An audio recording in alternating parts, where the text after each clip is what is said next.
நீங்க கிரிட்டிசைஸ் பண்ணாலும் அவங்கள ஹர்ட் பண்ணாம எப்படி கிரிட்டிசைஸ் பண்றது அப்படிங்கிறதுக்கு சில விஷயத்த ஃபாலோ பண்ண சொல்றாங்க. அதுல ஃபர்ஸ்ட் என்னன்னா, ஒருத்தங்களுக்கு நீங்க ஃபீட்பேக் கொடுக்க போறீங்கனாலே அவங்கள ஒரு ஓப்பன் ஃபோரம்ல எல்லாரும் முன்னாடியும் கூப்பிட்டு ஃபீட்பேக் கொடுக்காம தனியா கூப்பிட்டு போய் அவங்களுக்கு ஃபீட்பேக் கொடுக்கணும் அப்படின்னு சொல்றாங்க. அடுத்தது, நீங்க இப்போ ஒருத்தங்களை கிரிட்டிசைஸ் தான் பண்ண போறீங்க அப்படின்னா அவங்கள்ட்ட ஃபர்ஸ்ட் ஒரு பாசிட்டிவ் நோட்டோட ஓகே நீங்க அதை சூப்பரா பண்ணிருக்கீங்க அப்படின்ற மாதிரி ஒரு பாசிட்டிவ் நோட்டோட ஸ்டார்ட் பண்ணணும் அப்படின்னு சொல்றாங்க. அதுக்கு அடுத்தது, அவங்க இப்போ ஒரு விஷயத்த தப்பு பண்ணிருக்காங்களோ அந்த தப்பை பற்றி தான் நீங்க பேசணும். இப்போ ஒரு எரர் நடந்திருக்குன்னா அந்த எரரை வச்சுதான் பேசுங்க தவிர அந்த பர்சனை பத்தி இங்க பேசக்கூடாது.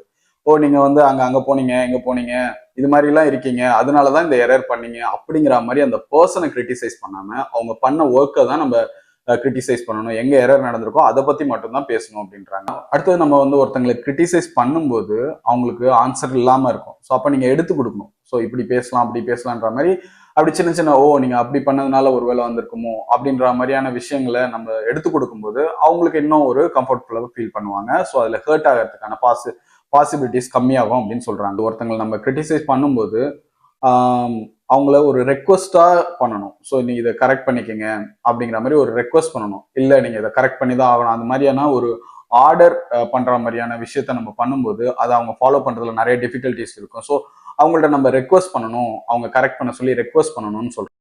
அடுத்தது, இப்போ ஒரு விஷயத்த தப்பா அவங்க பண்ணிட்டாங்கன்னா அந்த ஒரு விஷயத்துக்கு ஒரு டைம் தான் நீங்க ஃபீட்பேக் ஆர் கிரிட்டிசைஸ் பண்ணணும். சும்மா அதை அங்க போகும்போது நீங்க அன்னைக்கு அங்க பண்ணீங்கல்ல இங்க இன்னைக்கு பண்ணீங்கல்ல அப்படின்ற மாதிரி திருப்பி திருப்பி அதே விஷயத்த சொல்லிட்டு இருக்க கூடாது.